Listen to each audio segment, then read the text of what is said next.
MNTच्या विशेष मुलाखत या कार्यक्रमात आपलं सर्वांचं स्वागत. मित्रांनो, आज सुद्धा आपण एका अतिशय महत्त्वाच्या विषयावर चर्चा करतोय. आजचा विषय आहे भारतातील अर्थव्यवस्था आणि सामान्य नागरिकांचे भवितव्य.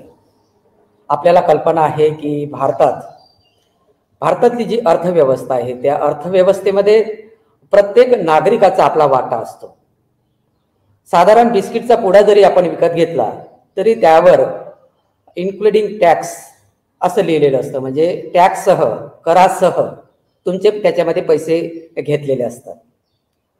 म्हणजेच भारताची जी तिजोरी आहे त्या तिजोरीमध्ये तुमचा जो वाटा आहे तो मग गरीब असो, श्रीमंत असो, उद्योगपती असो, शेतकरी असो, शेतमजूर असो, त्याचा वाटा असतो. असं असू शकत नाहीये की केवळ उद्योगपतीच त्या तिजोरीत पैसा टाकतो. मित्रांनो, हा विषय यासाठी गंभीर आहे कारण ज्यांचा पैसा त्या तिजोरीत असतो त्या तिजोरीतला पैसा मात्र दुसराच कोणीतरी पळवतो. मग जे आजची जी आपली अवस्था दिसते आहे त्याच्यामधून जे नीरव माल्य जे निर्माण होतात आणि आमची जी परिस्थिती तयार होते त्या परिस्थितीला एकूण कारणीभूत कोण आहे? म्हणजे भांडवलदार जरी पळून घेऊन जात असले, नेते जरी पळून घेऊन जात असले तरी त्याला जबाबदार कोण? भारताचं सरकार हे भांडवलदार आणि ब्राह्मणवादाच्या संगनमताने चालत असल्यामुळे इथे साधारण माणसाचे खूप हाल होतात. हे महागाई ही जी दिवसागणिक जी वाढत आहे, दररोज जी वाढत आहे, तासागणिक जे वाढत आहे, याचं मुख्यतः हेच कारण की आजचा जो श्रीमंत आहे तो अधिक श्रीमंत होत चाललेला आहे आणि जो गरीब आहे तो अत्यंत गरीब, आता दारिद्र्य रेषेच्या खालीही बरीच अशी संख्या कोट्याने आपण जर मोजली तर त्याची संख्या आहे. याचं कारण काय? हे संविधानाच्या अंतर्गत जे आम्हाला अधिकार दिलेले आहेत, सामाजिक आणि विषमता जी अपेक्षित नाही आहे तरीही ती सामाजिक आणि आर्थिक विषमता मोठ्या प्रमाणात दिसते आहे. हे सरकारचं अपयश म्हणता येणार नाहीये. सरकार हे जाणीवपूर्वक करत आहे, म्हणजे द्रोह करत आहे, ती बेईमानी करत आहे, त्याचा असा अर्थ आहे. मित्रांनो, हा विषय आपल्याला समजून घ्यायचा आहे. आज या विषयाची आपल्यासोबत चर्चेत आहेत आणि मार्गदर्शक आहेत PS Kamble sir. Kamble sir, MNTच्या वतीने आपले स्वागत करतोय, धन्यवाद देतोय. मित्रांनो, डॉक्टर PS कांबळे सर हे शिवाजी विद्यापीठ कोल्हापूर येथे अर्थशास्त्राचे प्रमुख आहेत आणि महाराष्ट्रात नव्हे तर देशामध्ये सरांची एक ओळख आहे अर्थतज्ञ म्हणून. अतिशय सोप्या आणि साध्या पद्धतीने प्रत्येक आर्थिक विषय, नेहमी आपण आर्थिक विषयाच्या संदर्भात अशी चर्चा करत असतो की तो आकडेवारी आणि त्याच्या ज्या व्याख्या असतात त्याला न समजण्या पलीकडे असतात साधारण लोकांच्या. त्यामुळे सर मात्र ही आकडेवारी असेल किंवा व्याख्या असतील, तळागाळातले कार्यकर्ते असल्यामुळे सर हे खूप सोप्या आणि साध्या पद्धतीने सांगत असतात. सर, पुन्हा एकदा आपले मी आभार व्यक्त करतोय. प्रेक्षकांना विनंती करतोय की हा व्हिडिओ आपल्याला जास्तीत जास्त लोकांना शेअर करायचा आहे. सर, आपला आजचा विषय अतिशय महत्वाचा आहे की भारतातली अर्थव्यवस्था आणि सामान्य नागरिकांच्या संदर्भात पुढे येऊन ठाकलेले जे आहे धोके, त्याची काय परिस्थिती आहे, त्यांची अवनती का होते, असा आपण विषय घेतलेला आहे. या संदर्भात आमच्या प्रेक्षकांना आपल्याकडून जाणून घ्यायचं आहे. कांबळे सर. पहिल्यांदा तर मी MNT मराठी चॅनेल आणि आजचे जे अँकर आहेत जीवन गावंडे सर, यांना मी अत्यंत मनापासून धन्यवाद देतो आणि हा कार्यक्रम जे कोण बघतील त्यांना पण मी अत्यंत मनापासून धन्यवाद देतो. एक महत्वाचा विषय सगळ्यांच्या जिव्हाळ्याचा, जीवाभावाचा, की जो समाजापर्यंत पोचावा, लोकांपर्यंत पोचावा, सामान्य नागरिकांपर्यंत पोचावा आणि या कार्यक्रमाचा भाग म्हणून जर सरकारपर्यंत त्याची जाणीव जागृती झाली आणि आवश्यक दुरुस्त्या, सुधारणा जर झाल्या तर खऱ्या अर्थानं हा कार्यक्रम फलद्रूप झाला, यशस्वी झाला असं आपल्याला म्हणता येईल. त्या विषयाकडे वळत असताना अत्यंत महत्वाचा विषय की आजची भारतीय अर्थव्यवस्थेत आर्थिक विषमता आणि सामान्य भारतीयांचं भवितव्य काय. आपल्याला माहित आहे की आपली अर्थव्यवस्था कशी आहे, तर आपली मिश्र अर्थव्यवस्था आहे. भारतीय संविधानानं या अर्थव्यवस्थेची निर्मिती केली आणि या संविधानानं असं सांगितलं की एका बाजूला खाजगी क्षेत्र, दुसऱ्या बाजूला सरकारचं क्षेत्र, आणि या दोघांनी हातात हात घालून जावं आणि या अर्थव्यवस्थेची प्रगती करावी. या अर्थव्यवस्थेचा विकास करावा आणि या विकासाची फळं सामान्य नागरिकांपर्यंत सर्वांपर्यंत पोहोचू शकतील, पोचावीत अशा प्रकारची अपेक्षा ही भारतीय संविधानाची आहे. आणि त्याच हेतूनं या मिश्र अर्थव्यवस्थेचं संयोजन. मित्रांनो, सरांचा संपर्क तुटलेला आहे. कांबळे सर आपल्या सोबत आहेत. कांबळे सरांनी भारताच्या अर्थव्यवस्थेच्या संदर्भात सांगितलं की भारताची अर्थव्यवस्था ही मिश्र अर्थव्यवस्था आहे आणि या मिश्र अर्थव्यवस्थेमध्ये ज्या काही कसोट्या असतात किंवा मिश्र अर्थव्यवस्थेची जी काही वैशिष्ट्य आहेत ती वैशिष्ट्य लक्षात घेता भारतातल्या ज्या अर्थव्यवस्थेवर जो कब्जा आहे भांडवलीशाहीचा तो मुळात नसणं अपेक्षित आहे. तरीही अशी जर परिस्थिती आहे तर फार गंभीर आहे. कारण आपण वारंवार जेव्हा महागाईचा विचार करत असतो किंवा महागाईच्या संदर्भात बोलत असतो तेव्हा आपल्या हे लक्षात येईल की हे वारंवार असं का होतं. धर्मशास्त्रामध्ये शूद्र अतिशूद्रांनी संपत्ती ठेवू नये असं एक ब्रीद आहे. असं एक प्रकारचं त्यांनी लिखित त्यांनी एक आपण कायदा म्हणूया असं करून ठेवलेलं आहे की ब्राह्मणस्य मुखमास्थित, जसं शक्ती नापेही शूद्रनो कार्यो न धनसंचया, शूद्र न धनसंचया ब्राह्मण न उपादते. शूद्राने धनसंचय केला. शूद्र म्हणजेच SC ST OBC आणि धार्मिक अल्पसंख्याक मधल्या जो OBC आहे. गफलत आपली ही होती आहे की शूद्र म्हणजे आपण अतिशूद्रांना म्हणजे जे शेड्यूल कास्ट आहे त्यांना समजतोय, पण तसं नाही आहे. भारतातला जो 52% OBC आहे त्या 52% OBCला ब्राह्मणी व्यवस्थेने शूद्र म्हटलेलं आहे. आणि मग ते तेली असतील, माळी असतील, कुणबी असतील, त्यांना शूद्र म्हटलेलं आहे. आणि शूद्राचं कार्य काय आहे तर केवळ सेवा करणे. आणि कुठल्या वर्गाची तर त्या 3 वर्गाची, जे ब्राह्मण, क्षत्रिय आणि वैश्य आपण म्हणतो, त्यांची सेवा करणे.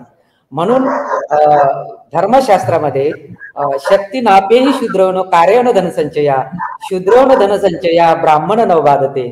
शूद्राने धनसंचय केला तर ते ब्राह्मणाला घातक आहे असं विधान त्यांनी केलेलं आहे.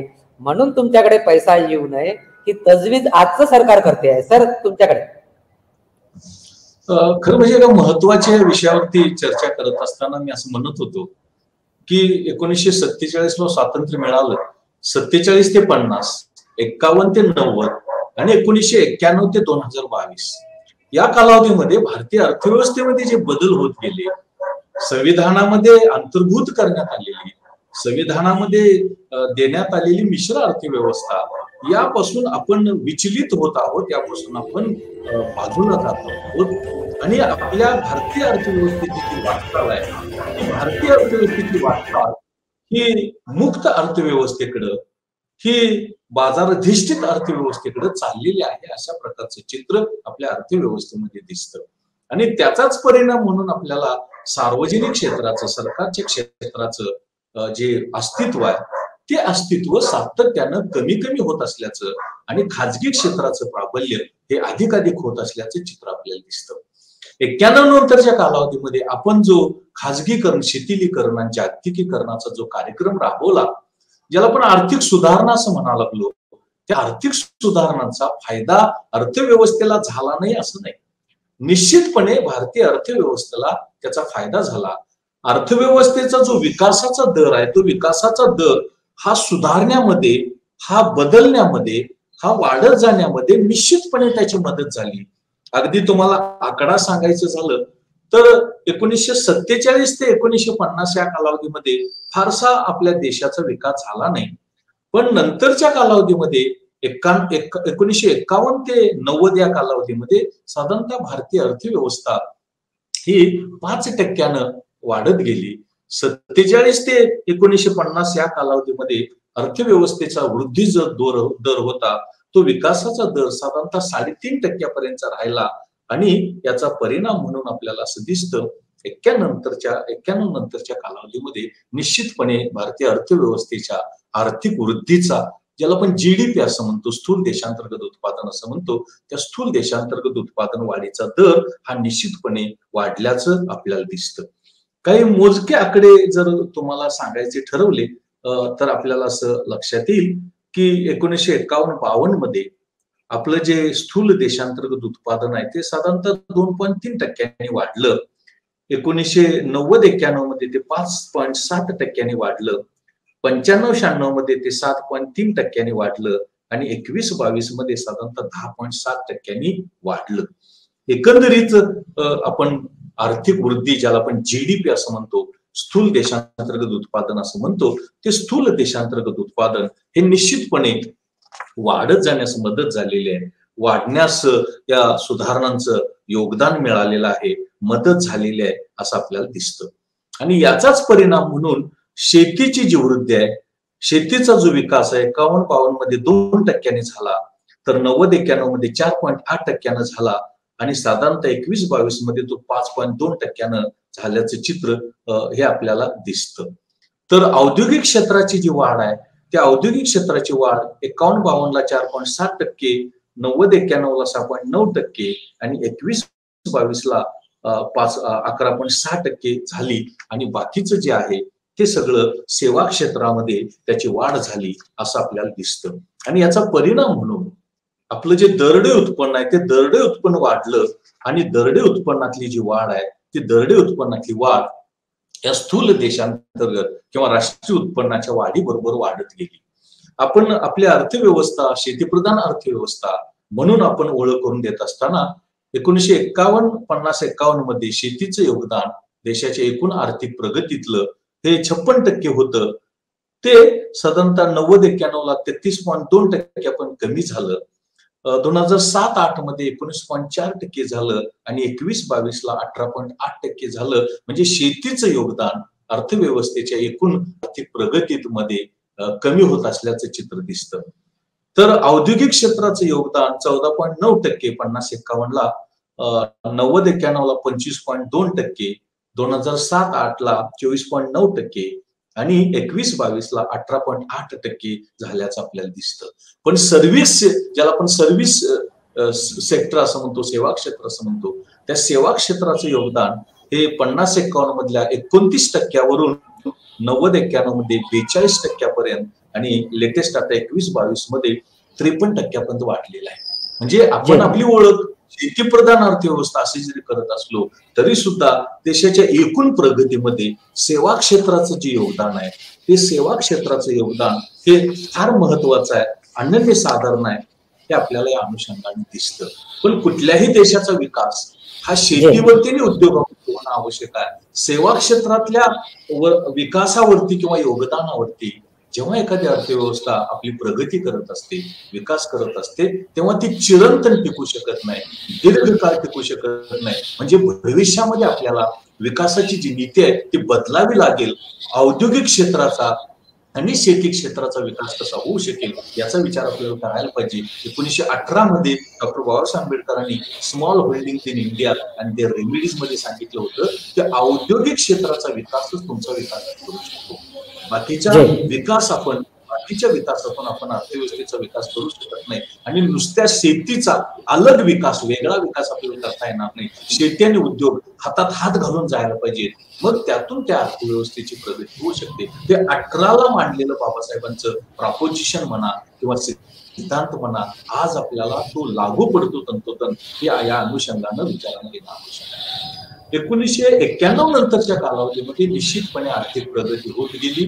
शेतीचं योगदान जरी कमी झालं, औद्योगिक क्षेत्राचं योगदान हळूहळू वाढत गेलं, सेवा क्षेत्राचं वाढत गेलं, तरी सुद्धा एकूण जी वृद्धी आहे ज्याला आपण जीडीपी असं म्हणतो, स्थूल देशांतर्गत उत्पादन, ज्याला राष्ट्रीय उत्पन्न असं म्हणतो, नेट नॅशनल प्रॉडक्ट किंवा दरडे उत्पन्न म्हणतो, पर कॅपिटा इन्कम, हे निश्चितपणे वाढत गेलं. याबद्दल दुमत असायचं कारण नाही. एखाद्या देशाची प्रगती होत असताना नुसती प्रगती विचारामध्ये घेऊन चालत नाही. त्या प्रगतीची जी फळं आहेत, ती जी आर्थिक वृद्धी आहे, तिचे जे लाभ आहेत, तिचे लाभ कोणापर्यंत पोहोचतात हे फार महत्वाचं आहे. नुसतंच आपण विकास करत गेलो, नुसतीच आपण वृद्धी करत गेलो तर त्याला काही अर्थ नाही.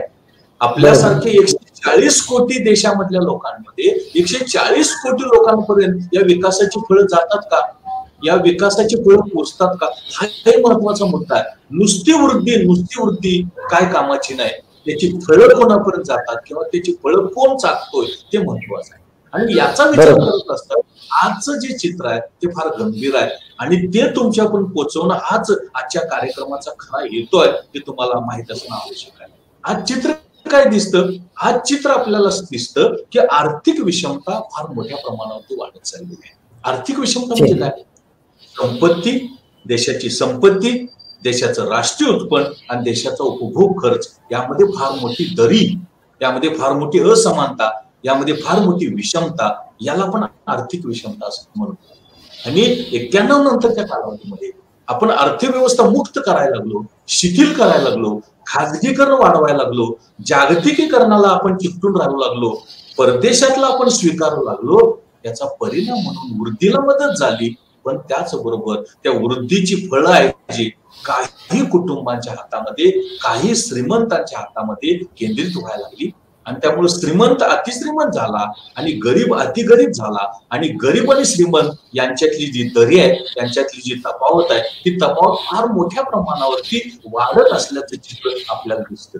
आता हे सांगत असताना मी नुसतं म्हणतोय म्हणून तुम्ही विश्वास ठेवण्यापेक्षा काही महत्वाचे आकडेच तुम्हाला मी देण्याचा प्रयत्न करतो आणि त्यातून आपल्याला यातून कल्पना येते. 2017ला ऑक्सफॅमने एक अहवाल सादर केला 2017ला, आणि तो ऑक्सफॅमचा रिपोर्ट असं सांगतो की देशामध्ये 1% अतिश्रीमंत कुटुंबांकडे एकूण देशाच्या संपत्तीच्या 73% हिस्सा हा केंद्रित झालेला आहे. आणि या उलट 67 दशलक्ष लोकांकडे फक्त 1% संपत्तीचा हिस्सा मिळतो. अत्यंत गंभीर गोष्ट आहे की 1% कुटुंबांकडे देशाच्या संपत्तीच्या 73% हिस्सा केंद्रित होतो आणि 67 दशलक्ष लोकांकडे एकूण संपत्तीच्या 1% हिस्सा केंद्रित होतो. एवढी असमानता, एवढी विषमता आपल्याला दिसते. 2018ला अजून एक ऑक्सफॅमचा रिपोर्ट आला, विषमता अहवाल म्हणून, ऑक्सफॅम इनइक्वॅलिटी रिपोर्ट म्हणून. आणि या अहवालामध्ये असं सांगण्यात आलं की ही जी आर्थिक विषमता मोजली जाते, ती आर्थिक विषमता मोजण्यासाठी गिनीचा गुणांक, गिनी कोएफिशियंट या स्टॅटिस्टिकल साधनाचा, या सांख्यिकी तंत्राचा, या सांख्यिकी साधनाचा वापर केला जातो.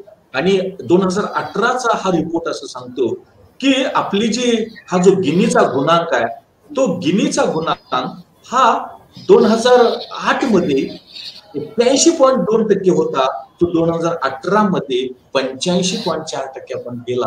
म्हणजे जवळपास 4% वाढ झाल्याचं चित्र हे आपल्याला दिसतं.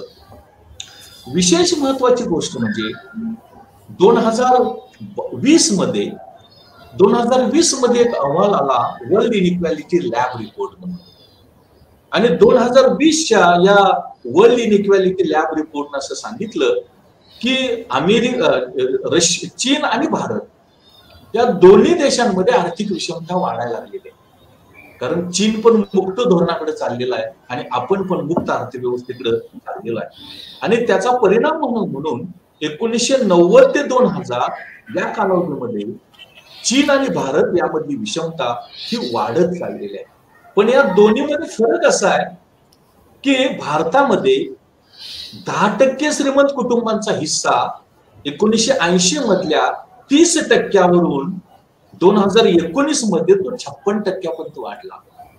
तर चीन मध्ये याच कालावधीमध्ये 28%वरून 41% पर्यंत वाढला.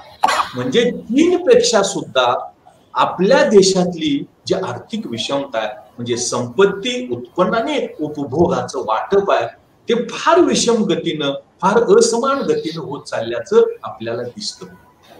आपल्याला माहिती आहे की 2020 पासून जवळपास 2022 पण 2 वर्षामध्ये कोरोनाची परिस्थिती ही निर्माण झाली, कोरोनाची लाट आली, कोरोनाचं महासंकट आलं. या कोरोनाच्या महासंकटामध्ये सुद्धा जो अतिगरीब होता त्याला जगणं कठीण झालं, त्याला जिवंत राहणं कठीण झालं, किमान उदरनिर्वाह करणं त्याला शक्य झालं नाही. मात्र दुर्दैवानं या कालावधीमध्ये सुद्धा या भारतामधला, या देशामधला जो श्रीमंत आहे तो अतिश्रीमंत झाला. आणि तो होण्यामध्ये इथली जी धोरणं आहेत, तिथल्या ज्या उपाययोजना आहेत, या उपाययोजनांचं योगदान मिळालेलं आहे. मग यामध्ये खाजगीकरण, शिथिलीकरण, जागतिकीकरण, अधिकाधिक निर्बंध उठवणं, सरकारचं नियंत्रण कमी होत जाणं, सरकारचं मॉनिटरिंग हे कमी होत जाणं, हे जे सगळे परिणाम आहेत, या सगळ्याचा परिणाम म्हणून आपल्याला असं दिसतं की ही विषमता फार वाढत चालल्याचं चित्र आपल्याला दिसतं.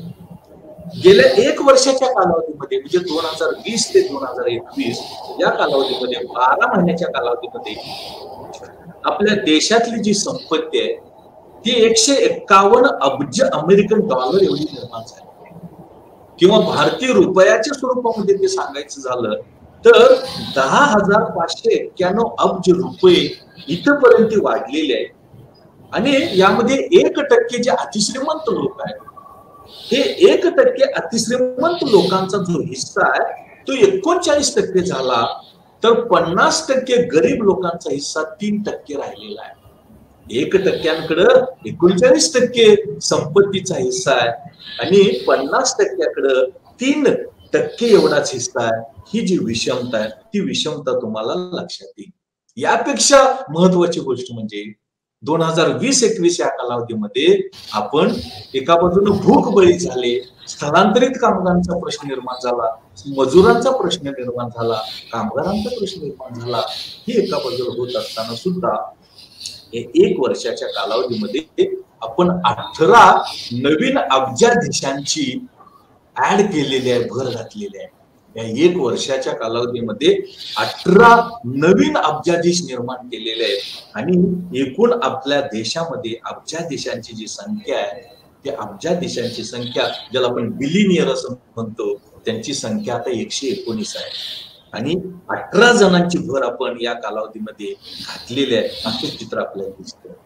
आणि त्यांची जी संपत्ती आहे ती संपत्ती ही 400 अब्ज अमेरिकन डॉलर किंवा 28,000 अब्ज भारतीय रुपये इथपर्यंत वाढलेले आहे, की जी आपल्याला असं लक्षात येतं की 2017 ते 2018 या कालावधीमध्ये 22,725 अब्ज भारतीय रुपये होती, ती 30,807 अब्ज भारतीय रुपये इथपर्यंत वाढलेले आहे.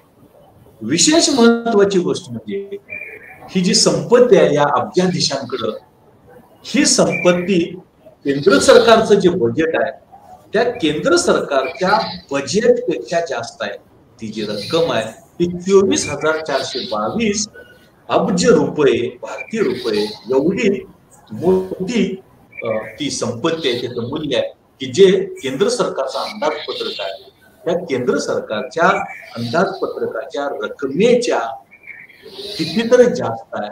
यावरून तुम्हाला लक्षात येईल की आपली जी आर्थिक विषमता आहे ती किती भयानक होत चाललेली आहे, किती भीषण होत चाललेली आहे, किती महाभयंकर होत चाललेली आहे. श्रीमंत आणि अतिश्रीमंत यांच्यातली जी दरी आहे ती कशी रुंदावत चाललेली आहे, कशी खोल चाललेली आहे, ती कशी खोल होत चाललेली आहे त्याचा लक्षात येईल.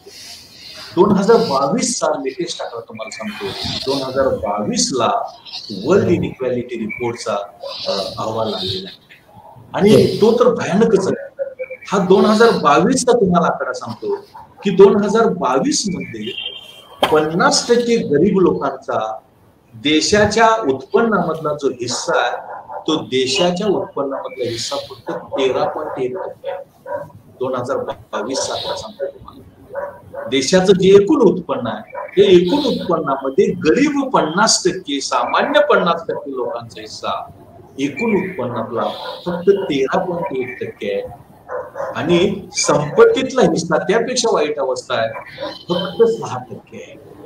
म्हणजे 50% देशाकडे 13% राष्ट्रीय उत्पन्नाचा हिस्सा आणि 6% संपत्तीचा हिस्सा. या उलट 10% आपण अतिश्रीमंत लोकांकडे बघितलं तर त्या 10% श्रीमंत लोकांचा, अतिश्रीमंत लोकांचा देशाच्या उत्पन्नातला हिस्सा 57% आहे. बघा, 50%चा 13% आहे आणि 10%चा 57% आहे. किती विषमता आहे, किती असमानता आहे. आणि संपत्तीतला जो हिस्सा आहे 10% अतिश्रीमंत लोकांचा तो 66%. यावरून तुम्हाला असं लक्षात येईल की आपल्या देशातलं जे आर्थिक विषमतेचं जे संकट आहे ते आर्थिक विषमतेचं संकट हे महाभयानक आहे, महाभयानक आहे. आणि हे महाभयानक होण्याचं कारण काय, तर हे महाभयानक होण्याचं कारण म्हणजे संविधानाच्या चौकटीमध्ये आपण आपली धोरणं तयार करत नाही किंवा ती संविधानाच्या चौकटीमध्ये गेली तर संविधानाचं जे स्पिरिट आहे, स्वातंत्र्य, समता, बंधुता, न्याय, त्याला आपण देतो आणि बगल देऊन त्याला आपण ओव्हरटेक करून, त्याला क्रॉस करून, बायपास करून आपण अशा प्रकारची धोरणं निश्चित करायला लागलोय 91 नंतरच्या कालावधीमध्ये. त्याची गती 14 नंतर फार वाढली आणि आता 21-22 मध्ये तर हिमालयाचं टोकच गाठलंय असं म्हटलं तर चालणार नाही. प्रत्येक गोष्टीमध्ये खाजगीकरण, शिक्षणाचं खाजगीकरण, आरोग्याचं खाजगीकरण, सगळ्या गोष्टीमध्ये खाजगीकरण, विम्याचं खाजगीकरण, बँकांचं खाजगीकरण, सार्वजनिक क्षेत्रामधल्या उद्योगांचं खाजगीकरण, सगळ्या गोष्टी आपण खाजगीकरणाकडे न्यायला लागलेलो आहे. त्याचा परिणाम असा व्हायला लागलेला आहे की 1966 मध्ये आपल्या राष्ट्रीयकृत बँकांची संख्या 26 होती. आज 2022 मध्ये ती फक्त 10 आहे. भविष्यामध्ये एक पण राहील असं आपल्याला दिसत नाही. केंद्र सरकार, राज्य सरकारच्या मालकीचे जे सार्वजनिक क्षेत्रातले उद्योग आहेत ते उद्योग वेगानं घटत चाललेले आहेत. लेटेस्ट आकडा 2 आहेत केंद्र सरकारच्या मालकीचं असा होता. आता एकही निर्भेळ मालकी असलेला, शुद्ध मालकी असलेला केंद्र सरकारचा एकही उपक्रम नाही. त्याचा परिणाम आपल्याला असं व्हायला लागलेला आहे की त्याचा परिणाम म्हणून रोजगार निर्मिती वेगानं घटत चाललेली आहे आणि रोजगार निर्मिती वेगानं घटत गेल्याचा परिणाम म्हणून बेकारीचं प्रमाण फार वेगानं वाढत चाललेलं आहे. बेकारी फार, बेरोजगारी फार मोठ्या प्रमाणात वाढत चाललेली आहे आणि त्याचा अंतिम परिणाम म्हणून गरिबीचं प्रमाण, दारिद्र्याचं प्रमाण हे सातत्यानं वाढत चाललेलं आहे. हा जो सामान्य माणूस आहे, या देशातला सामान्य नागरिक आहे, त्यामध्ये शेतमजूर आहे, यामध्ये अनौपचारिक क्षेत्रातला कामगार आहे, यामध्ये हमाल आहे, यामध्ये वेगळी छोटी मोठी कामं करणारा जो माणूस आहे तो गरिबीमध्ये लोटला चाललेला आहे. तो गरीब आहे आणि गरिबीचे जे प्रमाण आहे ते गरिबीचं प्रमाण हे फार वेगानं वाढत चालल्याचं चित्र हे आपल्याला अनुषंगाने. हा सामान्य माणूस गरीब याचं काय चित्र आहे, याची काय परिस्थिती आहे ते तुम्हाला सांगण्यापूर्वी या देशातली बेकारी कशी वाढत चाललेली आहे, या देशातली बेरोजगारी कशी वाढत चाललेली आहे आणि बेरोजगारी वाढत चालल्यामुळं, रोजगार घटत चालल्यामुळं औद्योगिक संघटित क्षेत्रातला रोजगार, सार्वजनिक क्षेत्रातला रोजगार, सरकारच्या मालकीच्या उद्योग व्यवसायातला रोजगार, सरकारच्या खात्यातला रोजगार हा घटत चालल्यामुळे तो निगेटिव्ह आहे, ऋण आहे. खाजगी क्षेत्रामध्ये अत्यंत 1% अत्यंत दुर्लक्षित प्रमाणामध्ये वेगानं ही रोजगार निर्मिती होत आहे. 1%. आणि आपण तर 140 कोटीचा देश आहोत. आताच 11 जुलैला जागतिक लोकसंख्या दिन झाला आणि जागतिक लोकसंख्याच्या दिनाच्या निमित्ताने एक भाकीत करण्यात आलेलं आहे की आता चीनला मागे टाकण्यामध्ये फार दिवस आपल्याला लागणार नाहीत. चीनला मागे टाकण्यामध्ये फार दिवस आपल्याला लागणार नाहीत. आता तो लवकरच दिवस येणार आहे की चीनची जी लोकसंख्या आहे, चीनच्या लोकसंख्येचं जे आकारमान आहे ते चीनच्या लोकसंख्येचं आकारमान आपण क्रॉस करून, ते छेदून भेदून आपण पुढे जाणार आहोत. हा लेटेस्ट आकडा आता आपल्याला भाकीत बघायला मिळेल. काहीच महिने, काहीच कालावधी त्यामध्ये लागणार आहे. बेकारीचा दर तुम्हाला आठवतं का बघा, 2016-17ला एक NSHOचा रिपोर्ट आला होता आणि त्या NSHOचा रिपोर्ट पब्लिश करायला किंवा तो खुला करायला सरकार तयार नव्हतं आणि त्यावेळेला कसा तर तो अहवाल फुटला, कसा फुटला काही माहित नाही. त्यावेळेला त्या अहवालामध्ये देशातला बेकारीचा दर सांगितला होता फक्त 6.2% आणि तो 6.2% एवढी चर्चा झाली, एवढे आक्षेप, एवढ्या टीका झाल्या कारण 6.2% हा जो बेकारीचा दर होता, बेरोजगारीचा दर होता, तो जो अनएम्प्लॉयमेंट रेट होता तो गेल्या 40-45 वर्षातला सर्वाधिक आहे. याचा संदर्भ घेण्याचं कारण असं की वर्तमानामध्ये आज बेकारीचं प्रमाण काय, बेकारीचा दर काय हे तुम्हाला मी सांगणार आहे. तुम्हाला आठवतं का बघा, कोरोनाच्या कालावधीमध्ये बेकारीचा दर साधारणतः त्याची सुरुवात फेब्रुवारी 20 मध्ये बेकारीचा दर हा 8% होता, 7.76% होता. तो एप्रिल 2020 मध्ये किती झाला, 24% झाला आणि मे 2020 मध्ये तो 22% झाला. असं तो पुढे गेला आणि थोडी रोजगार निर्मिती म्हणजे टाळेबंदी आपण कमी करून जसं आर्थिक उपक्रम चालू करू लागलो, व्यवहार चालू करू लागलो, तशी थोडीशी परिस्थिती सुधारत जाऊन बेकारीचा दर हा कमी होत गेला. पण जेवढा रोजगार आपल्या देशामध्ये निर्माण होणं आवश्यक आहे तेवढा निर्माण करण्यामध्ये आपण अयशस्वी झालेला आहे आणि आज सुद्धा बेकारीचा जो दर आहे, बेरोजगारीचा जो दर आहे तो 10% पर्यंत. अर्थशास्त्री सिद्धांत असं सांगतो की कुठल्याही देशामध्ये 3% बेकारी चालू शकते, ज्याला नॅचरल अनएम्प्लॉयमेंट, नैसर्गिक बेकारी असं म्हणतो, आणि ती कुठल्याही देशामध्ये असू शकते. धोरणातला बदल, लोकांच्या आवडीनिवडीतला बदल, तंत्रातला बदल, यंत्रातला बदल, यामुळे ते असण्याची शक्यता आहे. पण 10% बेरोजगारी, आणि त्यामध्ये पुन्हा ग्रामीण आणि शहरी अशी असमानता आहे. ग्रामीण शहरीमध्ये जास्त आहे, ग्रामीणमध्ये कमी आहे. पुन्हा स्त्री पुरुष अशी पण असमानता आहे. स्त्रियांमध्ये जास्त आहे, पुरुषांमध्ये कमी आहे. अशा प्रकारचं चित्र आपल्याला दिसतं. कमी म्हणजे तुलनेत. हे जर आपण राज्यनिहाय चित्र बघायला लागलो गरिबीचं, तर आपल्याला असं दिसतं की बिहारमध्ये बेकारीचा दर हा 10.5% आहे, दिल्लीमध्ये तो 12.5% आहे, गोव्यामध्ये तो 16% आहे, हरियाणामध्ये तो 17.7% आहे, आणि विशेष महत्वाची गोष्ट म्हणजे राजस्थानमध्ये तो 17.7% आहे, त्रिपुरामध्ये तो 18.1% आहे. असं चित्र आपल्याला दिसतं. म्हणजे राज्यनिहाय सुद्धा ही जी बेकार आहे, ही जी बेरोजगारी आहे, ही बेरोजगारी ही सातत्यानं वेगानं वाढत चाललेली आहे. म्हणजे आपण शिथिलीकरणाकडे चाललो, खाजगीकरणाकडे चाललो, जागतिकीकरणाकडे चाललो, अर्थव्यवस्था अधिकाधिक मुक्त करायला लागलो, आणि अर्थव्यवस्था मुक्त करण्याचा परिणाम म्हणून आपली वृद्धी होत गेली. निश्चितपणे जीडीपी आपला वाढत गेला, स्थूल देशांतर्गत उत्पादन वाढत गेलं, राष्ट्रीय उत्पन्न वाढायला लागलेलं आहे, दरडोई उत्पन्न वाढायला लागलेलं, ही गोष्ट खरी आहे. मात्र दुसऱ्या बाजूनं शेतीतलं योगदान आणि उद्योगातलं योगदान अपेक्षित प्रमाणामध्ये आपलं वाढत नाही. आपण सेवा क्षेत्रावरती, सर्व्हिस सेक्टरवरती देशाच्या वृद्धीसाठी आपण अवलंबून राहायला लागलेलं, अतिरिक्त अवलंबित्व आहे असं म्हटलं तर ते अयोग्य होणार नाही. आणि अशा प्रकारचा जो विकास आहे, अशा प्रकारची जी वृद्धी आहे, ती दीर्घकाळ टिकणारी असू शकत नाही, ती चिरंतर टिकणारी असू शकत नाही, सस्टेनेबल असू शकत नाही, असं आपल्याला दिसतं. त्यामुळं वृद्धी व्हायला लागली, पण विषमता वाढायला लागली. श्रीमंत अतिश्रीमंत व्हायला लागलेले आहेत, गरीब अतिगरीब व्हायला लागलेले आहेत, आणि रोजगार निर्मिती घटल्यामुळं ही जी गरीब आहे ती गरिबी भयानक वाढत चाललेली आहे, असं चित्र दिसतं. सुरुवातीपासून माझं एक छोटस निरीक्षण आहे, आपण गरिबीच्या प्रश्नाकडे, दारिद्र्याच्या प्रश्नाकडे गांभीर्यानं कधीच बघितलं नाही. मग तो असेल, गरिबी हटावचा कार्यक्रम असेल, आपण गरिबांचा आणि गरिबीच्या प्रश्नाचं राजकारण करण्याचा प्रयत्न केल्याचं चित्र माझ्या निरीक्षणामध्ये आलेलं आहे किंवा ते दिसतं.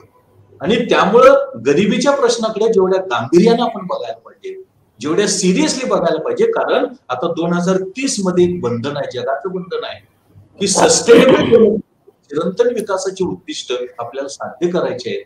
आणि या चिरंतन विकासामध्ये तुमच्या देशामध्ये शून्य गरिबी असायला पाहिजे, झिरो पॉवर्टी असायला पाहिजे, अशी अट आहे. मला असं वाटतं की हे उद्दिष्ट साध्य करणं आपल्यासारख्या देशाला फार कठीण गोष्ट आहे, अत्यंत अवघड गोष्ट आहे, कारण गरिबांकडे आपण गांभीर्यानं बघितलं नाही. कारण सर तुम्ही जे म्हटलेलं आहे की भारतामध्ये हे अशक्य दिसते, त्याची कारण काय आहे, म्हणजे याला कोण जबाबदार आहे? त्याचं विवेचन मी सांगतो की पहिल्यांदा तर आपण गरीब ओळखलाच नाही. गरीब याला म्हणायचे आपण ओळखू शकलो नाही. गरीबाला आपण गरीब आहे असं ओळखलंच नाही. आता लेटेस्ट तुम्हाला सांगतो, 2014 मध्ये सी रंगराजन यांनी गरिबीची रेषा, पॉवर्टी लाईन दिली. ती काय म्हणतात की शहरामध्ये 47 रुपये मिळत असेल तर तो गरीब नाही, आणि खेड्यामध्ये 32 रुपये मिळत असेल तर तो गरीब नाही. आता नागपूर सारख्या शहरामध्ये, कोल्हापूर सारख्या शहरामध्ये, मुंबई सारख्या शहरामध्ये 47 रुपयामध्ये 2 वेळचं जेवण होऊ शकतं का? नाश्ता होऊ शकतो का? अजिबात होत नाही. ही गरिबीची रेषा. आणि एका कुठलं पण खेड घ्या, कुठल्याही खेड्यामध्ये 32 रुपये दिले तर तो 2 वेळचं जेवण घेऊ शकत नाही. चहा सोडा, नाश्ता सोडा, सगळं सोडा, ते होऊ शकत नाही. ही आपण गरिबाकडे बघण्याची, गरिबीची दृष्टी, किंवा आपण दरिद्री आहोत गरिबांकडे बघण्याकडे, हे आपल्याला दिसतं. आंतरराष्ट्रीय पातळीवरती काय परिस्थिती आहे? आंतरराष्ट्रीय पातळीवरती पॉवर्टी लाईन, गरिबीची रेषा 2.5 अमेरिकन डॉलर आहे. 1 अमेरिकन डॉलर म्हणजे 77 रुपये, 2 म्हणजे जवळपास 150 रुपये, आणि तो अर्धा म्हणजे जवळपास 200 रुपये पर डे पर कॅपिटा. आणि आपण देतोय 47 रुपये शहरामध्ये, आणि 32 रुपये आपण देतोय ग्रामीण भागामध्ये. म्हणजे आपण गरीबच ओळखला नाही, म्हणजे आपल्याला गरिबी सोडायचीच नाही. बाबासाहेबांनी जे प्रॉब्लेम ऑफ रुपीमध्ये सांगितलेलं होतं की एखाद्या देशामध्ये अर्थव्यवस्था सुधारण्यासाठी अर्थव्यवस्थेच्या लक्षणाकडे जाऊ नका, त्या अर्थव्यवस्थेला नेमका आजार कुठला झालाय ते बघा. आपण काय करायला लागलोय, लक्षणं कमी करण्याचा प्रयत्न करायला लागलोय आणि आजाराला अजून हातच घातला नाही. आपण गरीब ओळखलाच नाही, फक्त गरिबी हटाव, गरिबी निर्मूलन कार्यक्रम, गरिबी निर्मूलन योजना अशा प्रकारचं आपण करायला लागलेलो आहे. आणि त्याचं कारण जेवण तुम्ही म्हटला त्याप्रमाणे त्याचं कारण असं आहे की सरकारचा अर्थव्यवस्थेमधला हस्तक्षेप कमी व्हायला लागलेला आहे. सरकारला असं वाटत नाही आता की आपण गरिबांसाठी काम करायला पाहिजे. सरकारला असं वाटत नाही की इथं गरिबांच्या कल्याणासाठी काम करायला पाहिजे. जे प्रियांबल, कॉन्स्टिट्यूशनच्या प्रियांबलने जे सांगितलं, प्रस्तावनेने जे सांगितलं, स्वातंत्र्य, समता, बंधुता, न्याय यावरती आधारलेली व्यवस्था आणि अशा प्रकारची व्यवस्था निर्माण करायला पाहिजे. 25 नोव्हेंबर 1949 ला बाबासाहेबांनी कॉन्स्टिट्यूंट असेंब्लीमध्ये जे भाषण केलेलं होतं ते तसंच्या तसं आज आपल्याला बघायला मिळतं. बाबासाहेब त्यावेळेला असं म्हणाले होते की 1949 ला 26 नोव्हेंबर 1949 ला राज्यघटना बाबासाहेबांनी संविधान देशाच्या राष्ट्रपती यांना दिली आणि तेव्हापासून भारतामध्ये संविधान लागू झालं. त्याची अंमलबजावणी 26 जानेवारी पासून सुरू झाली. पण 1949 ला 26 नोव्हेंबर 1949 ला ते संविधान बाबासाहेबांनी देशाला अर्पण केलं. त्यावेळेला बाबासाहेब असं म्हटले होते की संविधानामुळे राजकीय समानता येऊ शकेल, पॉलिटिकल इक्वॅलिटी येऊ शकेल.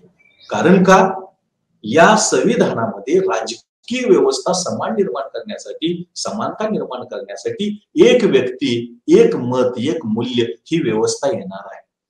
मात्र आर्थिक विषमता आणि सामाजिक विषमता ही फार मोठ्या प्रमाणावरती असेल आणि नेमकं तसं चित्र आपल्याला दिसतंय 91 नंतर, प्रामुख्याने 2014 नंतर आपण ही विषमता वाढवण्यासाठीचं पोषक वातावरण हे निर्माण करू लागलोय. आणि विषमता जेवढी वाढत जाते, संपत्तीचं, उत्पन्नाचं, उपभोगाचं जेवढं असमान वाटप होत जातं, जेवढं विषम वाटप होत जातं, तेवढं गरिबीचं प्रमाण वाढत जातं. आणि दुर्दैवानं दुसऱ्या बाजूनं जी बेकारी, ती बेकारी फार मोठ्या प्रमाणावरती वाढत चाललेली आहे. आणि याचा परिणाम म्हणून आपल्याला असं दिसतं की गरिबांचं प्रमाण, गरिबीचं प्रमाण वाढत चाललेलं आहे. सामान्य नागरिकांची जी हालाकीची परिस्थिती ती वाढत चाललेली आहे. यामध्ये शेतमजूर आहे, यामध्ये मजूर आहे, यामध्ये कामगार आहे, यामध्ये अनौपचारिक क्षेत्रामध्ये काम करणारा कामगार आहे, शहरामधला, ग्रामीण भागातला. आणि त्यामुळं हा जो सामान्य नागरिक आहे, या सामान्य नागरिकाचं जे भवितव्य आहे, ते सामान्य नागरिकाचं भवितव्य अत्यंत संकटात आलेलं आहे असं आपण म्हणू. भविष्यामध्ये जगणं, अस्तित्वात राहणं हे फार अवघड होत चाललेलं आहे, कठीण होत चाललेलं आहे असं आपल्याला चित्र दिसतं. आणि म्हणून देशाची आर्थिक विषमता, देशातला गरिबीचा प्रश्न, देशातला बेकारीचा प्रश्न गांभीर्याने घ्यायला पाहिजे. आणि मग सामान्य नागरिकांचं जे भवितव्य आहे, ते सामान्य नागरिकांचं भवितव्य उज्ज्वल करायचं असेल, कारण संविधानानं या देशातल्या प्रत्येक नागरिकाला जीवनाचा अधिकार, जगण्याचा अधिकार दिलेला आहे, राईट टू लिव्ह दिलेला आहे. आणि तो उपलब्ध करून देण्याची जबाबदारी, त्यासाठीच्या आवश्यक व्यवस्था करण्याची जबाबदारी ही त्या त्या देशातल्या सरकारची आहे. कुठल्या पार्टीचं, कुठल्या पक्षाचं सरकार आहे याच्याशी काही देणं घेणं नाही. ते सरकार काय करतं हे महत्वाचं आहे. आणि म्हणून हे जे सामान्य नागरिक आहे, हा जो गरीब आहे, या गरीबाचं भवितव्य जर आपल्याला उज्ज्वल करायचं असेल, त्याला एक खात्री द्यायची असेल, तर त्याला एक श्युरिटी द्यायची असेल, तर काय करायला पाहिजे? आपण नुसत्या आर्थिक वृद्धीकडं, $5 trillion economy, doubling of the farmers income, महागुरु, आर्थिक महासत्ता याच्या पाठीमागे लागतात. देशाचं विकासाचं धोरण हे संविधानाच्या चौकटीमध्ये आपण निर्माण करायला पाहिजे. संविधानाचे जे स्पिरिट आहे, त्या स्पिरिटला आपण कुठल्याही पद्धतीने छेद देता कामा नये, त्याला क्रॉस करता कामा नये. नंबर 1. दुसरी गोष्ट अशी, संविधानानं मिश्र अर्थव्यवस्था दिली. ऑलरेडी खाजगी क्षेत्र होतं, पुन्हा सार्वजनिक क्षेत्राचं, सरकारच्या मालकीचं क्षेत्राचं अजून कशाला खाजगीकरण करायला लागलाय? त्यामुळं इथला जो नागरिक आहे, सामान्य नागरिक आहे, ते बेदखल झालेला आहे. त्याच्या जीवाभावाचं जगण्याचं कोण बघतच नाही. कारण मी जेव्हा खाजगी उद्योजक व्यवसायक असतो, माझा नफा कसा मिळेल, माझी संपत्ती कशी वाढेल, मी कसा बिलिनियर होईल, माझी संपत्ती कसं एकाशी तुलना करता माझी वाढेल, हेच मी बघत असतो. सामान्य नागरिक असणं माझं काय देणं घेणं आहे? मी त्याच्याकडे बघत सुद्धा नाही. आणि मिश्र अर्थव्यवस्था ही टिकवणं अत्यंत आवश्यक आहे. जे प्रियांबलने सांगितलं, संविधानानं सांगितलं, समाजवादी समाजरत्ना, सोशलिस्टिक प्लॅटफॉर्म ऑफ सोसायटी, याचा आपण विचार करायला पाहिजे. या देशातल्या प्रत्येक नागरिकाचा या देशातल्या प्रत्येक नागरिकानं जगायला पाहिजे. आणि म्हणून आपल्याला सामाजिक समता, स्वातंत्र्य, बंधुता, न्याय यावरती आधारलेली व्यवस्था आपण निर्माण करायला पाहिजे. आणि विषमता नियंत्रणासाठीचं खास धोरण आपण आखायला पाहिजे. इथला जो काळा पैसा आहे तो शोधून काढून या सामान्यांसाठी, गरिबांसाठी आपण तो खर्च करायला पाहिजे. आणि खाजगीकरणाला जर आपण व्यसन लावायला पाहिजे. आणि सरकारचं क्षेत्र, सार्वजनिक क्षेत्र वाढवायला पाहिजे. त्यातून विषमता नियंत्रण, त्यातून रोजगार निर्मिती, त्यातून गरिबी नियंत्रण, आणि अशा प्रकारे एक सामान्यांना आपण न्याय देऊ शकेल. एका वाक्यामध्ये सांगायचं झालं, संविधानाच्या चौकटीमध्ये विकासाचं धोरण, त्याची अंमलबजावणी आणि विकासाचे लाभ वितरित करण्याची, वाटप करण्याची व्यवस्था आपण करायला पाहिजे. तर आणि तरच या देशातल्या सामान्यांचं भवितव्य आहे ते जगू शकतील. अन्यथा आपण देश मोजक्या बोटावर मोजण्या एवढ्या अतिश्रीमंत लोकांच्या दावणीला बांधत चाललेला आहे, त्यांच्या ताब्यात द्यायला लागलेला आहे. आणि हे फार वाईट आहे. यामधून क्रांती होऊ शकते, यामधून उठाव होऊ शकतो, यामधून अराजकता माजू शकते. एवढे हे गंभीर प्रकरण आहे. हे तुमच्याकडून पोहोचवणं माझा अत्यंत प्रामाणिक हेतू होता. तुम्ही ते समजून घ्यावं आणि काहीतरी कृती करावी, एवढी माझी छोटीशी प्रामाणिक इच्छा तुम्हा सर्वांकडून. धन्यवाद कांबळे. धन्यवाद कांबळे सर. या ठिकाणी आपण भारतीय अर्थव्यवस्था आणि सामान्य नागरिकांचं भवितव्य या विषयावर आम्हाला मार्गदर्शन केलंय.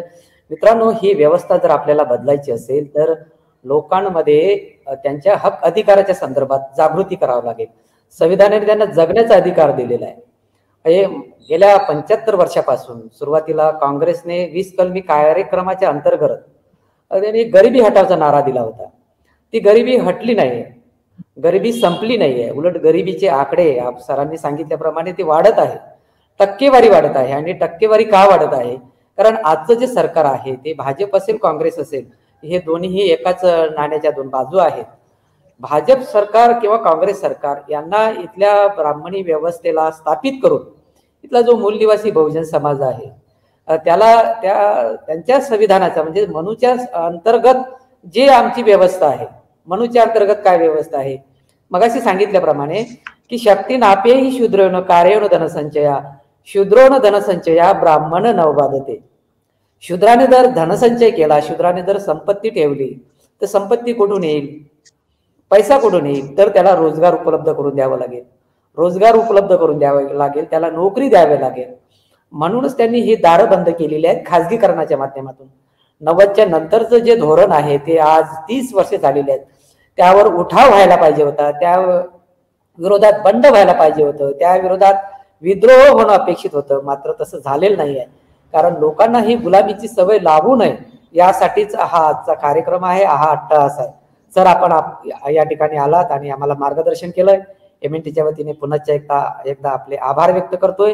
मित्रांनो, परत उद्या भेटूया एका नवीन विषयासह. तोपर्यंत द्या विश्रांती. धन्यवाद. धन्यवाद. धन्यवाद.